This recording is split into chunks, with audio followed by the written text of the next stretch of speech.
الحمد لله رب العالمين. الحمد لله الذي فرض الصلاة على العباد رحمة بهم وإحسانا وجعلها صلة بينه وبينهم ليزدادوا بذلك إيمانا. وأشهد أن لا إله إلا الله وحده لا شريك له، وأشهد أن محمدًا عبد الله ورسوله. جعل الله قرة عينه في الصلاة فضلا ورضوانا، صلى الله عليه وعلى آله وصحبه وعلى التابعين لهم بإحسان إلى يوم الدين. أما بعد، فاتقوا الله عباد الله، اتقوا الله فيما فرض عليكم من الصلاة فلا تتركوها ولا تضيعوها أو تتخلفوا في أدائها جماعة، واعلموا أنه لا حظ في الإسلام لمن تركها. قال الله تعالى: منيبين إليه واتقوه وأقيموا الصلاة ولا تكونوا من المشركين. وقال أيضا: إن بين الرجل وبين الشرك والكفر ترك الصلاة. رواه مسلم. الحمد لله. أمبي على تنونك على فوق بركة تنون تجدو بركة ولا يمان تجدو سبحانه وتعالى. أمبي كندانين الله سبحانه وتعالى في تنون بعلي على مني سلي فردايا كجونغا سلي فردا دورو من فلامبلوني. الله سبحانه وتعالى أيا فردايا دي قرآن كونو أكاكرا محمد صلى الله عليه وسلم وفنكماناكا على سلي كجاغويا كجونغا هنا كما أولا وإحسانا أني نيومانيا كما كاشين أوما. سلي فرداي نغدونينته الله سبحانه وتعالى أيا فردايا حكمة بدو دي كما تما دو حالا انتو دون أي دو نيافو أني او حكمة نونونا دو ربي علامو نيافو أني أكو أنغا كي درو أنغا كي نمي نياكي أبو تيلا مغسرا ni mamin bana ka ke ala bo nyangata ala kan gishoma malay sali fardaya rahmatan bil ibad jon yera ka hine kama kadaka sali ye bato di bato mi ate bin ka bo jon kan la hala shi tanke nana hakili be nyon fe ibi joka ke we wajibi ni maseko i joka sali ibi sigi kasali ni maseki sigi kasali ibi da kasali ate bin ka bo jonka abadan tange na hakili be fardado ema alakira alayhi salatu wassalam ayam blasara ni din soro ikam misri wele din kinyan fetlola din kana aka kumbeni ala toyi abe kumbeni kuma kan minye de ambe mawule ni odiye kana misirla wa ni islame fatura abi wajibi islame ukan uka shuko katlaka sali aka ibe kumbe nayi ni be tay be blasara nayi sali ka bonde alay sali fardaya ka jonka hine kama kashin joma ani nyumaya kama jona waja'alaha silatan bainahu wa bainahum ala yesalike tugu nyonya yi jonni ale alache nawba fe awni alaka baroke nawba fe awni alaka kuma ay salike maniko Allahu akbar ini ala be kumana alhamdulillahi rabbil alamin ala ba fonga joyin tanu arrahmanir rahim ala b'a fɔ n ka jɔn ye tanu kurakuraya ni ala kan maliki yawmiddin n ka jɔn ye ne ala bonya fo ka taa i tila dakuruɲa o dakuruɲa n'i y'a fɔ jaabi dɔ bɛ bɔ ala yɔrɔ k'a sin e ma nka e de tulo t'a la i bɛ aya minnu kalan a aya harifu kelen o kelen baraji b'a la i bɛ ala ko suma minnu kɛ seli kɔnɔ a dakuruɲa o dakuruɲa n'i b'a fɔ o b'i kɔrɔta ala yɔrɔ a b'i jurumu yafa i bɛ duwawu minnu kɛ seli kɔnɔ a duwawu bɛ jaabi o tuma seli ko ala y'a kɛ tuguɲɔgɔnya ye jɔnw ni ale cɛ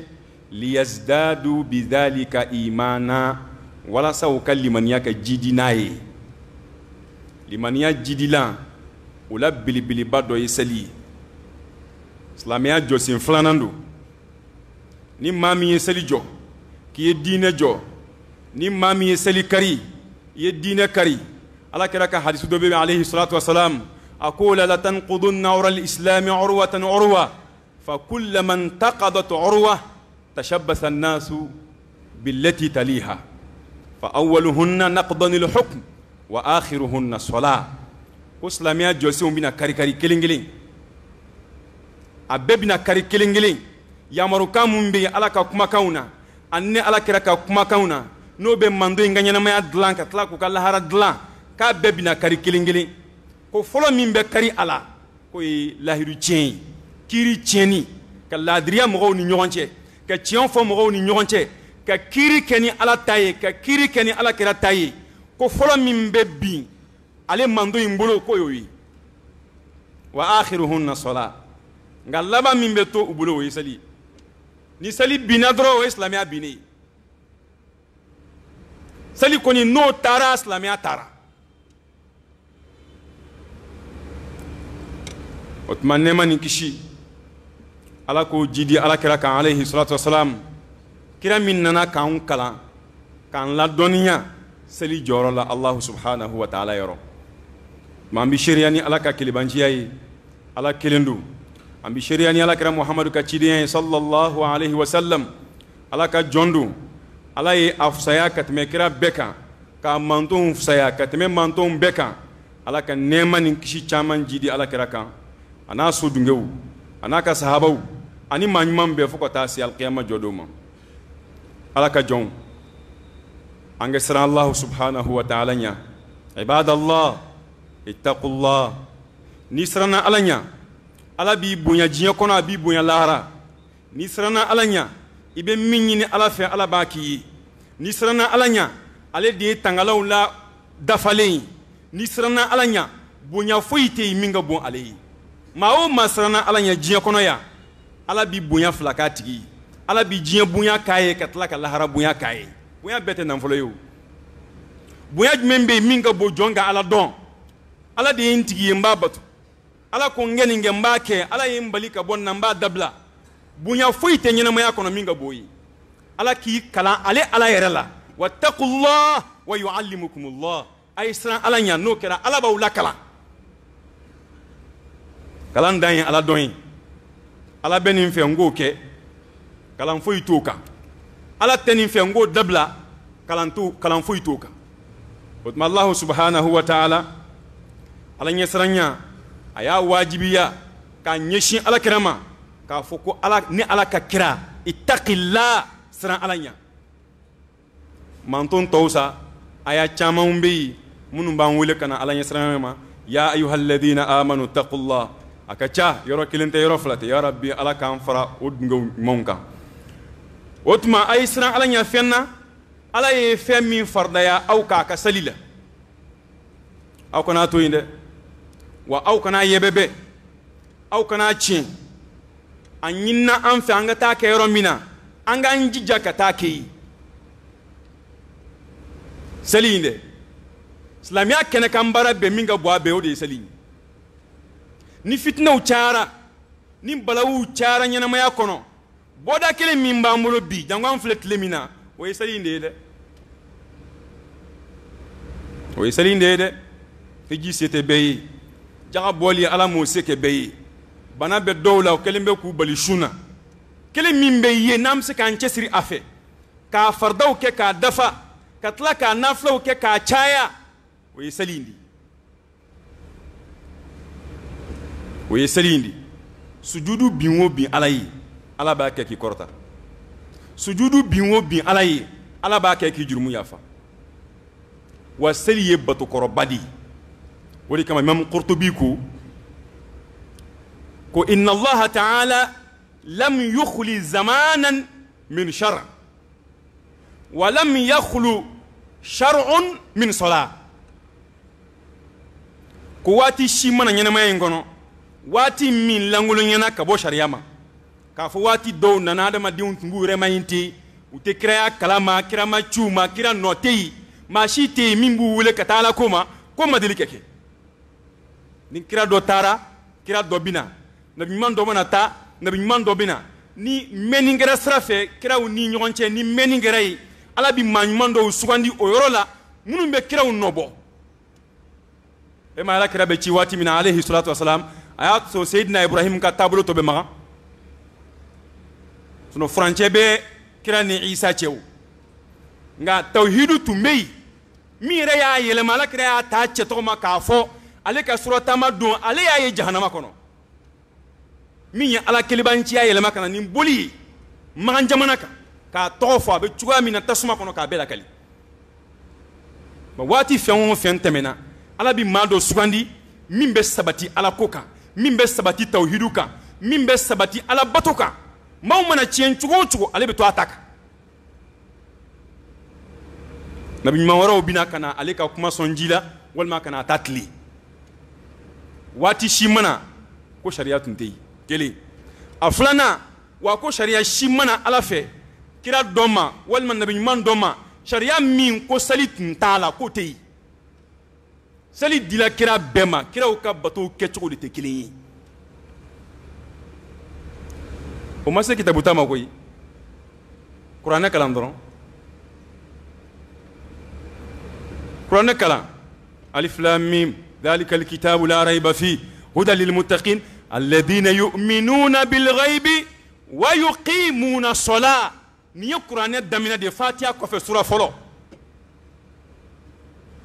a ye tawhidu fɔ dɔrɔn ka ala danaya fɔ a ye seli tugu a la alladhina yu'minuna bilghayb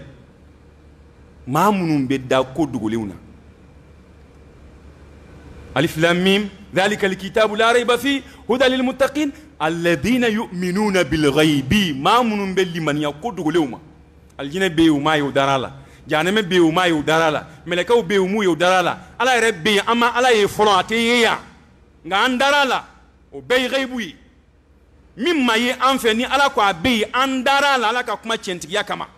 ala y'a mɔgɔw tanu yu'minuna bilghayb a ye min d'a kan o ye seli jɔli ye wa mɔgɔw dɔw bɛ seli jɔ o y'a daminɛ ye nabila zakariya alayhi salam ale de ye mariyama lamɔ misiri kɔnɔ baytul maqdis muso minnu sara ni diɲɛ musow ye mariyama b'a la zakariya a ka mariyama lamɔ sen fɛ a ye kabako caman ye a ɲɛna a ye mariyama lamɔ ka mariyama ladon o kɔnɔna na ala ye hɛrɛ dɔ kɛ zakariya ye a yɛrɛ jigi tun tɛ hɛrɛ min kan mariyama bɛ misiri kɔnɔ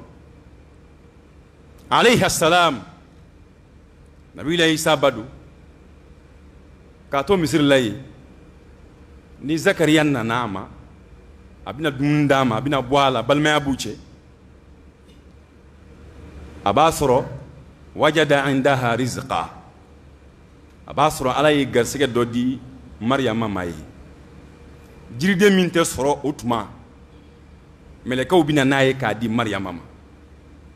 zakariya bɛna k'a sɔrɔ yen a b'a fɔ ya mariyamu anna laki hada e nin bɔ mini qalat huwa min indillah mariyama b'a fɔ a ye ko garisɛgɛ in bɔra ala yɔrɔ de inna allaha yarzuqu man yasha'u bighayri hisab ala bi maa garisɛgɛ maa min ka di ale ala ye k'a sɔrɔ hali a m'i fɛsɛ-fɛsɛ o don y'a sɔrɔ den tɛ zakariya bolo abi dengo kasi la kira don dɛ ko o waati y'a sɔrɔ a si tɛmɛna hali bange kan adamadenw ka yeli la Zakariya a y'a dɔn jaa sababuya bɛ danfɛnw de ka ko la nka Ala ka ko sababuya t'a la a tɛmɛna den sɔrɔ kan a ye Ala wele hunalika daa Zakariya rabba ko yen dɛ Zakariya ye a ma wele a ye Ala wele Ala e min ye jiriden di Mariyama ma yan k'a sɔrɔ a tɛ sɔrɔ yan n b'a ɲini i fɛ kɛ den di yan k'a sɔrɔ n tɛmɛna den sɔrɔ kan hunalika daa Zakariya rabba qala ko rabbi n tigi Ala habli min ladunka dhurriyatan tayyiba Ala n b'a ɲini i fɛ kɛ n sɔn ka bɔ e Ala yɔrɔ n sɔn bɔnna la bɔnna min ka sanu n sɔn den barikama la n sɔn den sanuma na n sɔn den na den min bɛ e Ala bato n sɔn den na den min bɛ kolo e Ala ye a ma den ɲini ten dɛ a bi den façon min fɛ a y'o de ɲini den dɔw tɛ hɛrɛ ye silamɛ ma dɛ den dɔw b'i ka silamɛya tiɲɛ o tɛ hɛrɛ den ye dɛ den dɔw b'i ka limaniya tiɲɛ hɛrɛ foyi t'o den na n'i bɛ den ɲini Ala fɛ den hɛrɛma ɲini Ala fɛ kiraw kɛtɔ k'a ɲini u y'a hɛrɛma de ɲini kiraw m'a fɔ Ala den di yan dɛ ka jɔ ye ayi Ala den sanuman di yan e de ye duwawu mɛnbaa ye habli min ladunka dhurriyatan tayyiba innaka sami'ud du'a i tulo bɛ n na Zakariya ye duwawu in kɛ a ma dan duwawu ma dɛ bato min ka di Ala ye ka tɛmɛ bato bɛɛ kan Zakariya alayhi salam a y'a ɲɛsin o bato ma n'i ye duwawu ɲuman kɛ i bɛ bato ɲuman tugu a la i ye duwawu ɲɛnama kɛ duwawu min ye e yɛrɛ nisɔndiya fɛn min ka di n'i ye i y'a ɲini Ala fɛ kana da ɲini dama ma dɛ bato dɔ kɛ k'a tugun duwawu la Zakariya y'o de kɛ a ye duwawu kɛ dɔrɔn a y'a ɲɛsin seli ma innaka sami'ud du'a aya min bɛ d'a kan fanadathul malaikatu mɛlɛkɛw ye Zakariya wele k'a to sali la wa huwa qa'imun yusalli fil mihrab a b'a ka alimami woni kɔnɔ a bɛ sali la yen dɛ k'a to sali la mɛlɛkɛw y'a wele k'a to sali la wa huwa qa'imun yusalli fil mihrab u ye mun f'a ye anna Allaha yubashshiruka bi Yahya musaddiqan bi kalimatin min Allah wa sayyidan wa hasura wa nabiyyan min as-salihin a ye den façon min ɲini Ala fɛ Ala y'o den de d'a ma ka tila k'a ɲa ka tɛmɛ hali a ye min ɲini a fɛ a ma min yɛrɛ ɲini a fɛ Ala y'o jogo de don den in na k'a di Zakariya ma alayhi salam ko anna Allaha yubashshiruka bi Yahya Zakariya Ala ko k'an ka na i nisɔndiya ni den ye den min tɔgɔ ye ko Yahya o Yahya in de ye Yahya fɔlɔ-fɔlɔ ye diɲɛ kɔnɔ Yahya foyi ma kɔn a ɲɛ lam naj'al lahu min qablu samiyya aya wɛrɛ kɔnɔ ko an ma tɔman kɛ ka kɔn Yahya ɲɛ bi Yahya fɛn o fɛn ye diɲɛ kɔnɔ a bɛɛ fa de ni Yahya foyi ma kɔn ni Yahya ɲɛ musaddiqan bi kalimatin min Allah a bɛna Ala ka kumakan tiɲɛtigiya Nabila Isa k'a fɔ ko tiɲɛ don wa sayyidan den bɛna kɛ kuntigi ye diɲɛ kɔnɔ wa sayyidan a bɛna kɛ kuntigi ye alqiyama aljinɛ kɔnɔ wa hasura Zakariya den bɛna kɛ den ye den min tɛ hami ni Ala kuta ye jango ka Ala kuta a ye min ɲini a ma sɔrɔ ko den in tɛna hami ni Ala kuta yɛrɛ ye jango k'a kɛ fa y'o de duwawu kɛ o comme Ala kira ko a kɔnɔ aw denw danga dɛ hali ni dimina duwawu k'i denw ye i mana dimi cogo o cogo duwawu k'a ye hali n'a ye ko k'i la min ma bɛn duwawu k'a ye hali n'a ye ko k'i la min ma bɛn duwawu k'a ye donc dɔ y'a baro fɔ an ye karamɔgɔ dɔ don a ko muso dɔ a ye den min sɔrɔ a den ka ca dɛ a den bɛɛ ye kuranɛ durusi a bɛɛ a den bɛɛ ye kuranɛ durusi a dafali a mɔlen koyi a ma cɛsiriba foyi kɛ u nɔfɛ Ala yɛrɛ de ye denw bɛɛ dɛmɛ k'a durusi u y'a ɲininka ko mun ye nin kɛ a ko jogo kelen b'ale la ko hali n'ale ye den ye ko k'a la min ma bɛn n'ale dimina den kɔrɔ k'ale b'a ɲini Ala fɛ Ala ne den kɛ kuranɛ durusila ye a ye hɛrɛ ko k'a ye o a ye tɔɔrɔ ko k'a la o ale dakuruɲa fɔlɔ ka sin a den ma a b'a ɲini ala fɛ ala kɛ kuranɛ durusili nɔgɔya ale den ye ala ye duwawu min a den bɛɛ ye ala ka kumakan in durusi kira ko an kana an denw danga dɛ zakariya ye duwawu min ala y'a duwawu jaabi a y'a duwawu jaabi k'a to mun na k'a to salla wa nabiyyan mina salihin wa zakariya i tɛ min kalama n bɛna den min d'i ma dɛ n bɛna fara nabi ɲumanw kan bonya banna o kumakan jaabi dira zakariya ma k'a to seli de la kelen a ye mariyama min lamɔ misiri kɔnɔ ala ye mariyama sugandi dɛ wa id qalatil malaikatu ya maryamu inna allaha astafaki wa tahharaki wastafaki ala nisa'il alamin mariyama ala y'i sugandi diɲɛ kɔnɔ k'i sugandi lahara ala ye e mariyama saniya musow bɛ nɔgɔ fɛn o fɛn ye ɲɛnamaya kɔnɔ yan ala ye mariyama saniya ka bɔ a bɛɛ ma mɛlɛkɛw de ye nin fɔ a ye wastafaki ala nisa'il alamin mariyama e tile i ni muso tile bɛnna ala y'i sugandi a bɛɛ kɛ i ka fisa a bɛɛ ye o ye bonya dan ye dɛ nka ala ma dan ye dɛ ya maryamu qunuti li rabbiki wasjudi warka'i ma'a raki'in a ye seli de fɔ a ye mariyam ne ala min ye nin bonyaba in bɛɛ k'i ye ne ala barikada n bɛ barikada ni min ye min ka bon n'a bɛɛ ye seli ni ala ye ya mariyam uqunuti i ka seli jɔ janya ala ye seli jɔ janya ala ye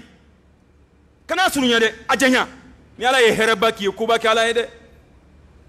ni ala ye koba k'i ye koba kɛ ala ye kira y'o de fɔ inna allaha yuhibbu ma'aliyal umur ko ala bi ko kɔrɔtalenw fɛ wa yakrahu safsafaha ko minnu ma jiginin don ala b'o kɔn ne de y'i sugandi nka n bato dɛ bato kɔnɔ fɛn bɛɛ b'a kɔnɔ o bato khalasiya ala kelen ye o kunuti i ɲɛsin ala ko ma o kunuti i ka jɔ kun t'a janya ala ɲɛkɔrɔ o kunuti a ma dan ye dɛ ko wasjudi i ka sujudu kɛ ala ye warka'i ma'a raki'in i ka tila ka ruku kɛ k'a fara ruku kɛbagaw kan o tɛ seli ye ni ye ala ka maabaw di ala ye kobaw k'u ye ala ye koba min ɲini fɛ o ye seli fila a sabanan nabilahi shuaib quran lagɛban قالوا يا شعيب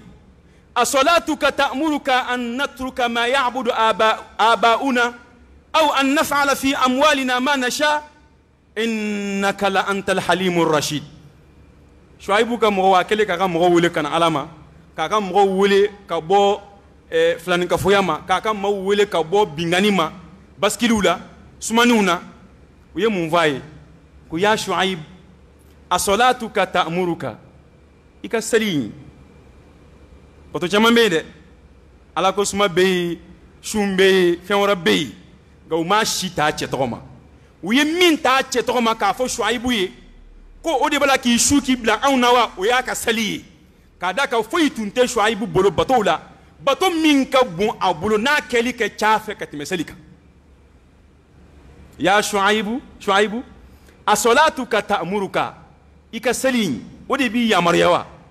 an natruka ma ya'budu abauna an faw bɛ min bato an k'o to yen ka nin seli nin kama aw an naf'ala fi amwalina ma nasha min ka da an se k'o k'an ka nafolo la fo an k'e lamɛn i bɛna fɔ riba tɛ daga i bɛna fɔ namara ye haramu ye anw ka nafolo ɲini cogo e da don yɔrɔ b'o la Shuaib innaka la antal halimur rashid o yɛlɛla la quoi ko tiɲɛna e muɲunen don koyi maa min bɛ anw nɔfɛ k'an ka nin bila e sabalilen don an tɛna se ka nin bila o t'a fɛ hali bi e bi kuma an bɛ to an ta kan innaka la antal halim Shuaibu tiɲɛna i sabalilen don dɔw fara a kan hali bi Rashid i kandalen don i bɛ ko dɔn an ka wariw ɲini cogo de bɛ n'o ɲɛfɔ an ye tiɲɛna i bɛ ko dɔn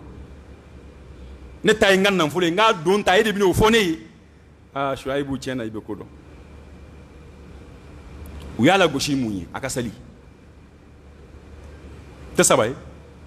naani nabilahi Dawuda alayhi salam wa zanna Dawudu annama fatannah fastaghfara rabbahu wa kharra raki'an wa anab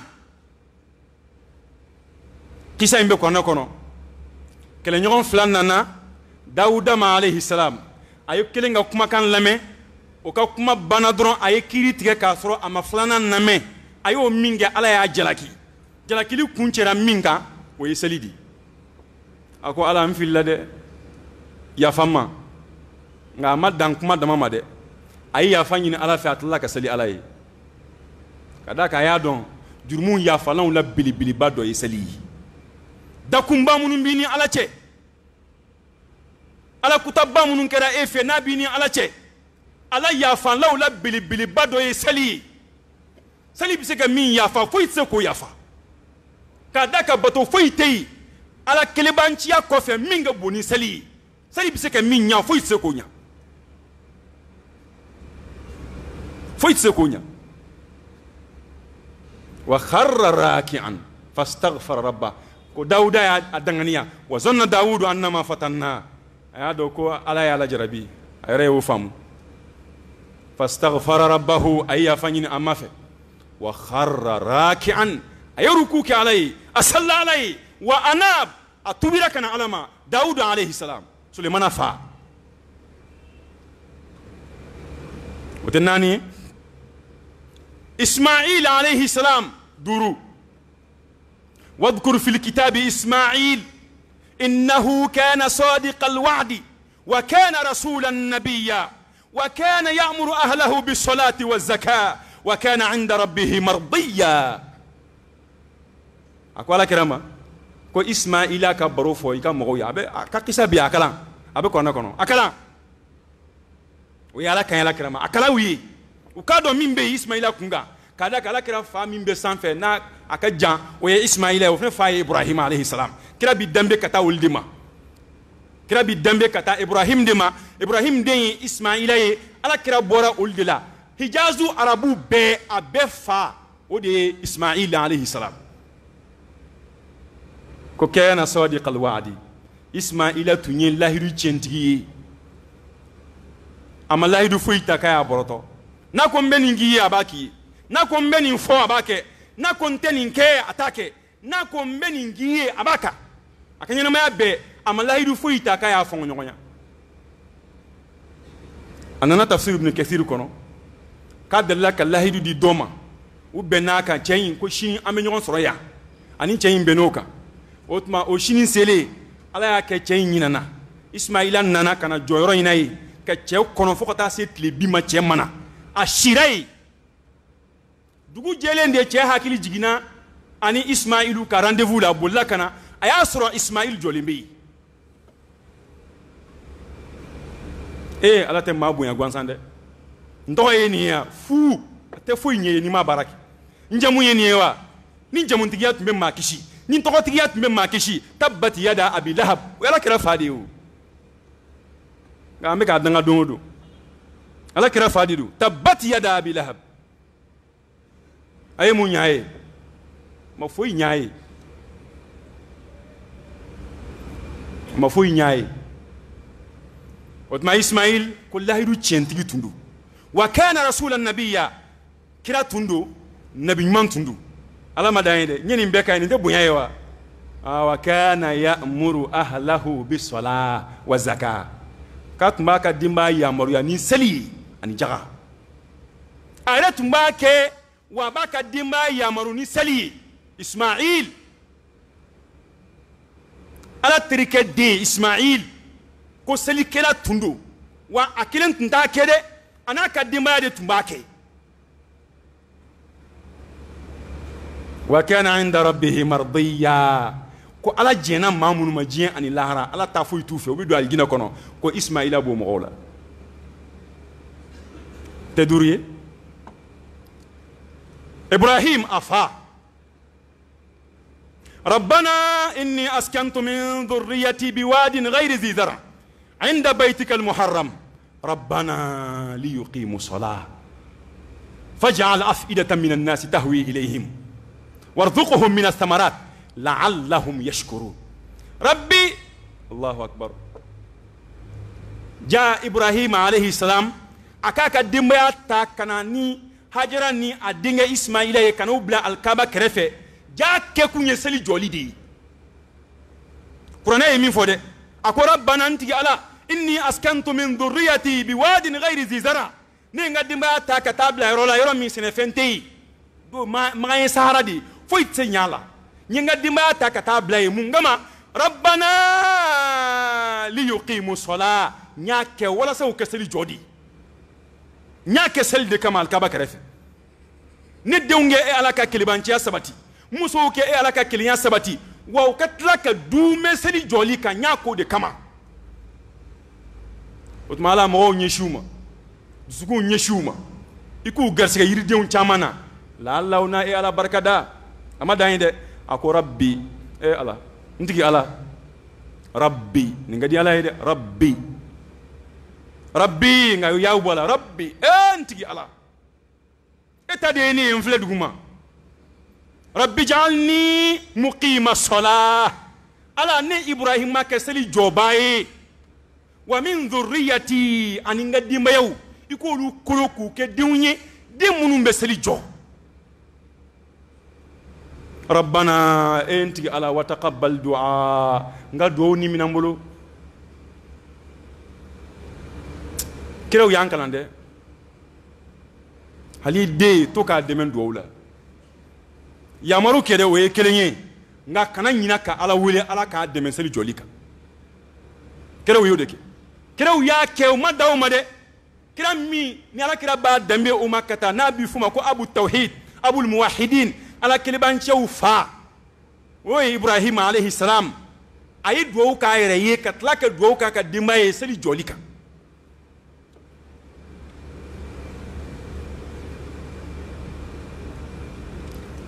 wɔɔrɔ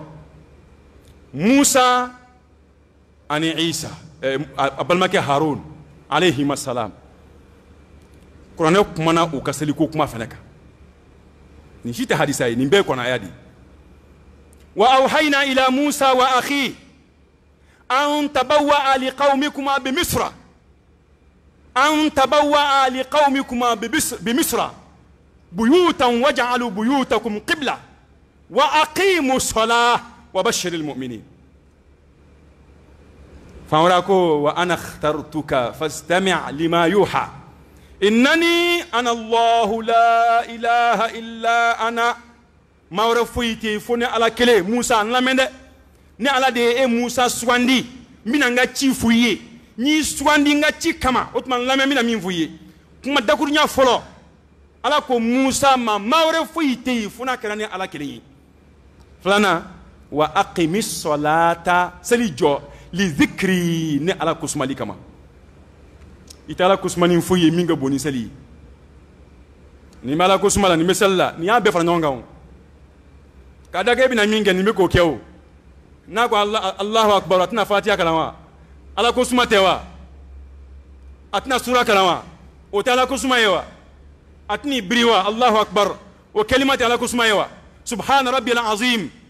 adomani chien saba chien duru chien wolonvla chien kononton e koni mba fo fal mamga kungorta o tala kusmayewa sami allahu liman hamida ala kusmatewa rabbana walakal hamdu ala kusmatewa hamdan kathiran tayyiban mubarakan fi ala kusmatewa na atintru duguma allahu akbar o ya ala kusmay subhana rabbil a'la o ya ala kusmay na yisi sujudu fulani nyonche rabbighfirli ala ya famma warhamni ala hinanna wahdini ala nkanda wajburni ala ngako dlanka dia wa afini ala lafiya warzuqni ala ngarsege kirat men defo bayna sajidatayn sujudu fulani nyonche ala ko smatewa otma salikala ya bede fra nyonka seli ay do fra kande ay fardo matrafa na flow ayu keli chaya alama mashi boya kurungo nama basigi selika alako musa ini balmake ay so mina misra kono aka so nunu aku ke koroyi kramo ko korodi aku ke seli yorowi ika seli kadaka odun ya soro firawna tungelembe ku bali seli kel la kenema otma ni fama mason anga ke kenema e ngadu yenta ke ala ko otma ayaka du yelema ayaka du ke koroyi ay du ke seli yoroyi namu famu wa aqimu sola ay salijo wa daede ay du ko koroyi namu famu ayam kalima min bedaka wa aqimu sola ay salijo wa bashiril mu'minin ikam mu'minin ni sondia salijo lawdi mu'minun atablaw misiri di tayroyi fama kelime ka ubali aya ka sogon sali ko inga aka bonde kreya a sali ke chugo nyafo ka fardaw nyafo ka sunnaw nyafo munun kan ala mustahabu ka ben nyafo ka sali kero nyafo abitaka misiri ladi foni dorra yi bali ataka sode dorra de bisika ka so nga kero e misiri di farda ni nafla do nafla kali so o de baraji ka bokat me misiri ka nga farda meta misiri ladi folon karamo de tumbe beda misiri la as-salafu salih amma yana dambe ka ta maliki munuma imam shafi'i abu hanifa ahmad auza'i karamo ba munumbe ko fo anfe ol de tumbe beda misiri la nga bi karamo re de ba ka misiri jo ayre nga tna misiri la aye misiri jo fa ka so karefe aye misiri jo fa ka dula aye zavia re ka dula koy nga kalande unde be saliye alere mako fuite misiri la ka daka ale karamo bay adaraja buyana fantauma adaraja buyana kalande umma adaraja buyana hali alama nama buyana alama mbi bangata ala bato ala ka sokono ala kira ya kedeni etna misiri la fo juma ni juma etna misiri la fo salibani saliba islam nyuman jugote sa islam nyuman jugote abada do be tile mugange an fe malaya ka be ka ala gindo nyonya abe sokono ate boka tayro shi ni ngena tate abi tile mugange sokono abi kalo kelenge sokono abi tile binani nge sokono do be hali kalo fula ke sokono ka be khalwala nga te boka ta juma sali ate boka ta misirla wi khalwa jumai khalwa korode ko ki languliya ini ala che ki dzugu nyeshi alama nga ebini dzugu nyeshi alama ni fenya ala te min fe wi al khalwatu ma ash-shaytan ala konte oye ka khalwa keni shaytan di ngala konte ete boyta bita tajumana ala kira do ya fa alayhi salatu wasalam kikma imbe mamalika muata de kono an yere ka jamana ka madhabu be dembe kata chemima no ye al imam maliki imam daril hijra aka muata be sugula ya aba kono yi ko man taraka al jumu'ata thalatha marratin min ghairi udhrin wala illa taba Allahu ala qalbi anga malikiya ko ni to de tiente de wallahi malikiya to de dunga tiente parce que mimbe o kitabu kono o tanjugol o tanna o tanga dimba Allah o tanga misiri kono o tanga fuila to ko bsega maga fein maliki de ko mawo maye juma sababla ala kira de kuma ilakali hadisu de maliki ilakali aka muata kono koni mami ye juma bla shiya saba man taraka al jumu'a ni mami ye juma bla thalatha marrat shiya saba min ghairi uzrin ka soro luzura foyitei wala illa bana foyitila ite tamadenye bana tila ite bana bagato korosigiye ite dogotroye bana bagato chuna mamkan ka benjuma watima na ya bla fratido una nyonaw juma sabani yabla taba Allahu ala qalbi ko ala bi sukun datu na amfigiya ala ba tampon de dusukunka Allahumma foni tubira de jona janin tampon gi dusukun belabo kira de ni fo ete farda sali misrilla dore juma bla pew akanya ma ba to juma sali o te mazhabu yede o te maliki Allah ate shafi Allah ate hanbali Allah ate hanafi Allah juma e wajibi de cheka juma yi wajibi di mais ka fo ko anye jonde anye franciga jonde juma te wajibi e jonga juma te wajibi e jomga otanga ni jamana njonya ide we islamia ka jonya chiendi n'o ye tiɲɛ ye ala kɛra de y'a fɔ alayhi sisan an bɛɛ tɛ kuli la ko an ka bɔ faransi bolo bɛɛ tɛ k'a kɛlɛ kɛ an ka bɔ tubabuw bolo u k'an to yen an yɛrɛ ye hɔrɔnw de ye an t'o fɔ wa mun bɛ bali ka juma seli k'a da ka kɛ e ye olu ka jɔn ye n'u fila kɔni kɛra n'i sɔnna u ka jɔnya ma ka ban juma ma o kama ala kɛra ye kuma dɔ fɔ kuma in bɛ sabati kuma in bɛ muslim de kɔnɔ ko ni jɔn bolila ka ban a matigi ta ma ko kafiri don babu tasmiyatul abdil abiqi kafiran muslim t'a lajɛ a b'a kɔnɔ ye ko nin ye bonda ye bonda min bɛ kuma ni jɔn banna a matigi ta ma ka ban ka kolo a matigi ye a matigi ko i jɔ a wulila k'a sigi a matigi ko i sigi a wulila k'a jɔ a matigi ko dan a tɛmɛna k'i ye kafiri de ye e bɛ sɔn o kuma in ma ko idha abaqal abdu lam tuqbal minhu salat ko ni jɔn bolila ka bɔ a matigi bolo ko n'a ye seli fɛn o fɛn kɛ ko ala mago t'a la nin bɛ muslim de kɔnɔ o tuma jɔnya in tɛ tiɲɛ ye dɛ juma seli kana juma dabila maa kama dɛ maa mana bonya cogo o cogo bonya dan ye ala n'a ka kira ta ye olu y'a fɔ k'a bila yɔrɔ min an yɛrɛ b'a bila ye an tɛ fɛn fara a kan an tɛ fɛn bɔ a la k'a da kan anw ma ci kira an ma ci an ma la kira ye min cira min sɛbɛnna an bɛ baara kɛ n'o de ye juma ye wajibi de dɛ nabilayi musa a n'a balimakɛ haruna u ka seli jɔ ko kuma ala kuma n'a kan isa o ye maa fila ye maa seegin isa alayhi salam isa nalen a ba bolo mariyam alayhi salam o ko mariyama den bɔra min ala ko kɔrɔli den fa asharat ilayhi kɔrɔli kɛ ka taa den ma den b'a a sɔrɔ cogo ɲɛfɔ qala inni abdullah atani alkitaba wa ja'alani nabiyya wa ja'alani mubarakan aynama kuntu wa awsani bis salati waz zakati ma dumtu hayya isa ako ne ala ka jɔn de o de ye tawhidu ye ne ye ala ka jɔn de n ka ko bɛɛ ala ta ye n bɛ n ka ko bɛɛ di ala ma n tɛ n sɛmɛ foyi la fo ala kelen foyi tɛ jɔn nafa ni ala sen t'a la foyi tɛ jɔn tɔɔrɔ ni ala sen t'a la ni ala ko min b'i tɔɔrɔ a b'i tɔɔrɔ ni ala ko min b'i nafa a b'i nafa o tuma kow kɛ i ka a ko yɛrɛ bɛɛ segin alahu subhanahu wa ta'ala kelen ma nka n'i ko i bɛ ala ka baara kɛ ala nɔ na ala b'i lajarabi dɛ mɔgɔ caman b'an bolo yan n'i y'u ka mobili kɔnɔna filɛ i bɛ nɛmurukumuni sɔrɔ yen n'i y'u ka portefeuille kɔnɔna lajɛ nɛmurukumuni bɛ yen an k'a kɛ kun ye jumɛn ye ne delila k'a dɔn ye hali kɔrɔbiyari kɔnɔ walahi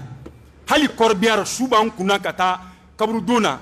nɛmurukumuni de b'a ka mobili ɲɛfɛ ne ko a ma n ko nin ye mun ye ko nin de b'ale kisi ka bɔ accident ma n ko kɔrɔbiyari ka su ta ka taa bila kaburu la ko nɛmurukumuni de b'ale kisi ka bɔ accident ma a bɛ maa caman kunna bi dɛ a bɛ dɔw pɔsi la a b'u ka mobili kɔnɔ a bɛ dɔw ka moto la a bɛ fɔ nin ma ko filanikafoya de fɛn min bɛ silamɛ ka silamɛya tiɲɛ hali n'i sara alikaba kɔnɔ i bɛ don jahanama kɔnɔ o ye nin de ye ala y'i kali k'a ti yafa jurumu kelen min ma o ye nin de ye nɛmurukumuni bɛ kisi ka bɔ accident ma min ma se k'a yɛrɛ kisi ka bɔ tigɛli ma n'a tigi kɔntanna a bɛ jeli ta k'a ju tigɛ ka bɔ yen a ma se k'a yɛrɛ kisi ka bɔ o ma o de bɛna e ka mobili kisi binni ma o de bɛna e ka moto kisi accident ma an tɛ kow faamu an ka tuubi ka segin alahu subhanahu wa ta'ala ma ninnu bɛ silamɛya ka silamɛya tiɲɛ di ala k'an kisi a ma isa ko ne ye ala ka jɔn di ala ye kitabu di yan a ye n kɛ nabi ɲuman ye wa ala ko n ka seli jɔ ani jaga n ka n janto la tant que n bɛ ɲɛnamaya kɔnɔ maa dumtu hayya n kana seli bila n kana jaga bila isa o ye ala kumakan ye a ma alakira muhammad tan wa'mur ahlaka bis-salati wastabir 'alayha la nas'aluka rizqan nahnu narzuquka wal 'aqibatu litaqwa o ye alakira ye ala ko muhammad wa'mur ahlaka bis-salat i ka denbaya yamaru ni seli ye kira ka denbaya ye jɔn ye fatima seydina ali kira ka denbaya ye jɔn ye alhasan ni husein kira ka denbaya ye jɔn ye Zainab, Ruqayya, Kulsum nunu be banga sali ngaw na tabi ala ko ku yamaru ni seli ne ga de ngai u be misri matrafante fu kuma fe de halu beta to ku singa kuma fe kari bi ko alhamdulillah aw keleme ka misri matrafa nga yaw janto ala de to ko kuma halu be ka ke kira ka dimba be ka ke ngaw na tabi ala ko ku ublala u yamaru na keli wastabir alaiha muhammad ereka sabali سليكا سملي واصطبر يعني اصبر نايك ما دي جليا ربك بفوق زياده المبنى تدل على زياده المعنى ربك نيه كما كان فوفو تشكو من نيه كلمه دو فراكا ولا ما حرف دو فراكا ابا كلو جليا كتمه كرولينكا ديما بلاكا nga ere taka gelen dima taide kuma korodo dima blaka nga ere muhammadu taka gelen dima taide ni ala ka kira mɔgɔ tan ɲɔgɔnna ye ala kumana minnu ka seliko kuma kan kuranɛ kɔnɔ k'u su k'u yamaruya u ye k'a kɛ ka tila u k'u ka denbaya bila kɛlɛ la ya rabbi ala k'an fara seli jɔbaw kan aqulu qawli hada wa astaghfirullah li wa lakum wa li sa'iril muslimina min kulli dhanbi fastaghfiruhu innahu huwal ghafurur rahim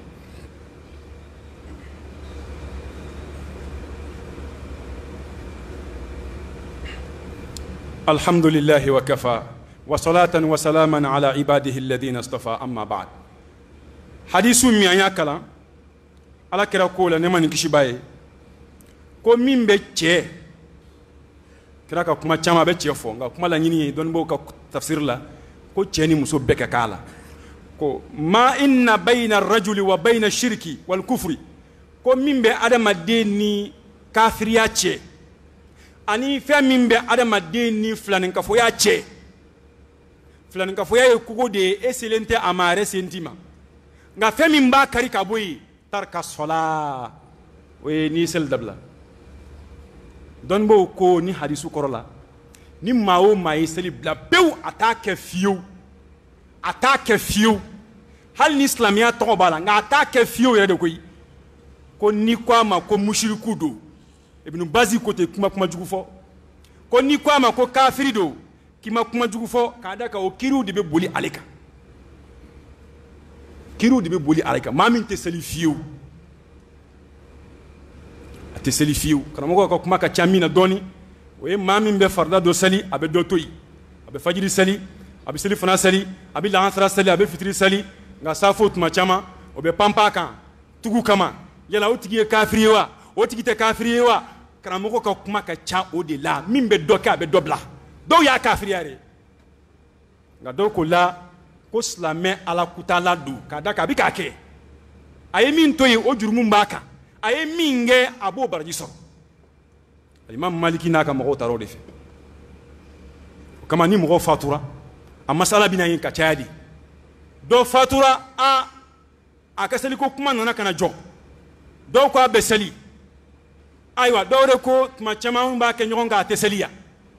a lahalaya fila bɛɛ bɛ yen ninnu ko a bɛ seli a bɛ min kɛ ninnu fɛ a bɛ seli a bɛ furancɛ min kɛ ninnu fɛ a tɛ seli yala o tigi ka kiiri bɛ cogo di dɔnniba dɔw ko kafiri don olu ma kuma caya dɛ nka alimami malik a n'a ka maaw ani alimami abu hanifa ani shafiw ka mɔgɔ dɔw olu ko silamɛ ala kutala don k'a b'i n'a fɔ silamɛ jɛnɛyakɛla a b'i n'a fɔ silamɛ dulɔmina a b'i n'a fɔ silamɛ sobonna a b'i n'a fɔ silamɛ ala tɔgɔ ye di maakɔrɔfɔla k'a n'olu ka kiiri bɛɛ ye kelen o tuma an b'a su ko an bɛ seli a kan an b'a ka ko di alahu subhanahu wa ta'ala ma nka min t'a kɛ fiyewu o kɔni ye kafiri ye min t'a kɛ fiyewu o ye kafiri de ye min b'i ni kafiriya cɛ min b'i ni filaninkafoya cɛ ala kira ko k'o ye seli dabilali de ye n'i y'a dabila i kafiriya la seli in ka bon dɛ ala ye maa o maa bonya kununko a si ma tulonkɛ kɛ seli la ala kira mando in na cɛ dɔ tun bɛ yen ko abu muslimul khawlani a tɔgɔ ye ko abdullah ibn ayub k'a to yaman jamana kan dɔ tun kɛn bɛ ka kiraya kalon d'a yɛrɛ la ko al aswad bun qais al ansi f'ale de ye kira ye a ye nin sahabakɛ in wele ka na nin cɛ in wele ka na Abu Muslim al-Khawlani ko ebe mun fo ne ka kira la o ko a ne ko kibe mun fo ala kira ka kira la o ko mbi sharia ala kira Muhammadi ala ka cidindi o kibe mun de fo ne ka kira la a ko ala kira ka kira ntlubo la nga eta ne tluto la aya nyin nga chefla ko kira ka kira mbi sharia no yi nga eta ne tluto la ne tie ka kira don ala kira di kira la bayi mbi sharia no yi nga eta ante fenga la mawla ay tasma ke ñonga ni qissa sabat lendi siyaru a'lam an-nubala wa islamiyya kono tariku gafe bele bade aba kono yi ay dinga de si ka dinga yin fatasmana Abu Muslim al-Khawlani ka ñanama mina ka fili tasma kono wallahi tasma majani fiu atamana ka bo tasma kono abole tasma kono maw girinaka jamana kono don girinaka girin kelen ko fe aka fama ka krefesi min be ko fama ma ni ma ni ngen ka boya abini ka dine tiende mo be ka tuga no fe ma min tasma ma se ka fa ni ko be falire nye show ma ni ma se ka fa ika kreya bina ka kalo mo ko bulo de otmi ta gen ka boya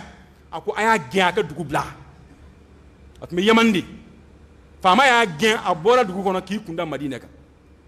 nama ya kine gen metala kira fi sallallahu alaihi wasallam ali be se madina ci dem bulla ka kumbe ko la kira fatura amala kira yi ko la kira fatura afane yi shi misrima nin tunya alaka waliyu badi aya shi misrima ke sel damina kira fatura nga kira fatura ke min to amulo niala bilibili ba do yesali ayi bon salika nayi salamum bla ba damina nayi salam bla umar de yaye misri kono umar yaye madina farteninka abina fo nimbora fanwara kanaya umar yi gere ala sali bani umar ko ke toyidi ako kale toyi abdullah bun ayub mo ba doni to mi Abu Muslim ya akunyadi ama son ko fo kadaka kibaru ya kelme ke jie bela ba odu a ko fama e mi ye kira kalona yerela ay tasma kundo ke chedo blala tasma masika jani atoy ko Abu Muslim ko mo ba doni o toy atafe mo ke girin aleka ala yo bunya min kali atafe mo ka bo kalama otma are cheto mo ta dono ayo di fo ko toy ko Abdullah bun Ayub Umar ko ama ko ne ya men kebe bo mi akombe bo Yaman Umar ko ama ko ne ya men ko Abu al-Aswad al-Ansi ay chedo na ka tasma kundo ka blala tasma masika jeni e ba tigi don wa ko ba tigi don ka to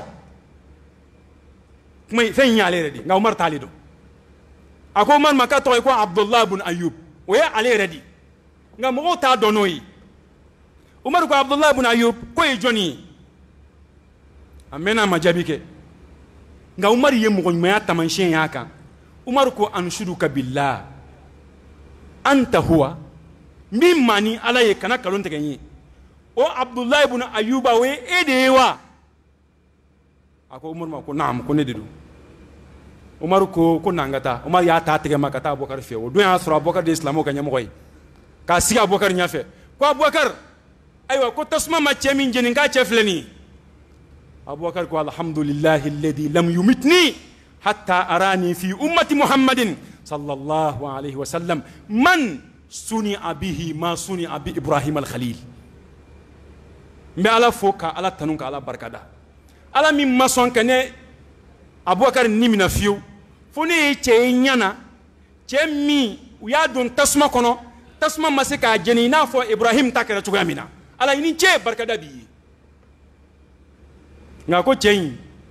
ko bato min tunga wa bulo katme bato beka ko isali atme nafla haka min sali sufe aka bon hakilima ni sali bonya la bi bonya sali ni ya koloshi ala bi koloshi sali ni janto ala wallahi ala be heraki otma sali koyin anga chesiri afi halibi ala kirabi fatu domina kuma kan laba munun tumela kira dakono as-salata wa ma malakat aymanukum sali ayaw janto ala sali ayaw janto ala ana ka maradimu aka jon yamaru laba mi ala kira yo di amando ima o yesalidi alayhi salatu wassalam sayyidina Umar sogole misrila n'u y'a ta kana n'a ye kana safo la u y'a ta kana n'a ye so kɔnɔ o y'a sɔrɔ joli bɔra fo joli y'a kɛɲɛ a kirinna a tola kirinna fo fajiri y'a sɔrɔ Umaru bɛ kirinna fajiri jiginnen mɔgɔw bɔlen misiri la kana o y'a sɔrɔ kɔnɔ sɔgɔra ka se hakɛ min ma a ka bon hakili ma joli bɛ bɔ dɔrɔn o ko Umaru ma ko as-salaa ya amir al-mu'minin mu'minu ɲɛmɔgɔ fajiri sera dɛ an salila ka ban u ye kuma in fɔ dɔrɔn Umaru ɲɛma tigɛla a wulila k'a sigi a dakuruɲa fɔlɔ a ye joli ye joli bɛ fan bɛɛ kɔnɔ yɛrɛ sɔgɔlen bɛ o ye wo de ye a m'a fɔ a ye a ko asɔlila nas mɔgɔw salila wa a dakuruɲa fɔlɔ ko mɔgɔw salila wa o ko naam ko mɔgɔw salila an ye fajiri sali Umaru sɔrɔla k'a fɔ ko la hazɔ fil islami liman taraka sɔla nin kuma bɛ Maliki ka muwata kɔnɔ Umaru ko silamɛya kɔnɔ nin yɔrɔ tɛ maa ye silamɛya kɔnɔ maa min ye seli dabila a ye nin fɔ o y'a sɔrɔ a bɛ saya ni balo cɛ Umaru ma bɔ nin na o nin kɛla fajiri tile bi kɔrɔta walaha waati Umaru fatura kuma an balimaw seli ye fɛn belebeleba de an k'an janto a la an k'a kɔlɔsi an ka Ala deli Ala k'an sabati a kan ni Ala ye maa o maa sabati seli kan o kɔrɔ ye ko Ala b'i fɛ ni Ala y'i kanu ayiwa min b'o ɲɛfɛ o ye alijinɛ de dɛ ya Rabbi Ala ka o nɔgɔya an ye an ka seliw ya Rabbi Ala k'an dɛmɛ a kan Ala k'an dɛmɛ seli kɛli kan n'an ye min fɛnɛ kɛ ya Rabbi Ala ka sɔn a la Ala k'u minɛ an bolo fili minnu b'an sɔrɔ a kɔnɔ ya Rabbi Ala ka filiw kɛ jurumu yafaw ye Ala ka hinɛ taabaw la kɛ yafa k'u ma Ala k'u kaburu nɔrɔ Ala k'u dayɔrɔ suma Ala k'u kaburu kɛ alijinɛ na ko forow ye ya Rabbal alamin Ala ka hɛrɛw k'an ye diɲɛ kɔnɔ ya Rabbi Ala k'an lafiya an niw la Ala k'an lafiya an ka sɔrɔw la Ala k'an lafiya an ka denbayaw la Ala k'an lafiya diɲɛ kɔnɔ ya Rabbi Ala k'an lafiya lahara Ala k'an lafiya an niw la Ala k'an lafiya an ka diinɛ la an bɛ hɛrɛ fɛn o fɛn ɲini Ala fɛ ya Rabbi Ala k'a bɛɛ k'an ye an bɛ sarantɔrɔ fɛn o fɛn ya Rabbi Ala ka don an n'o cɛ jamana in ya Rabbi Ala k'a basigi Ala ka maa ɲuman sugandi k'u bila an kunna Ala ye minnu bila an kunna ya Rabbi Ala k'an n'u dɛmɛ Ala k'an n'u dɛmɛ jamana in ya Rabbi Ala k'a basigi Ala k'a hɛrɛw caya ربنا تقبل منا إنك أنت السميع العليم وتب علينا إنك أنت التواب الرحيم اللهم أعز الإسلام والمسلمين وأذل الشرك والمشركين ودمر أعداء الدين واحمي حوزة المسلمين في مشارق الأرض ومغاربها برحمتك يا أرحم الراحمين يا أول الأولين ويا آخر الآخرين ويا ذا القوة المتين ويا راحم المساكين سبحان ربك رب العزة عما يصفون وسلام على المرسلين والحمد لله رب العالمين وقوموا إلى صلاتكم يرحمكم الله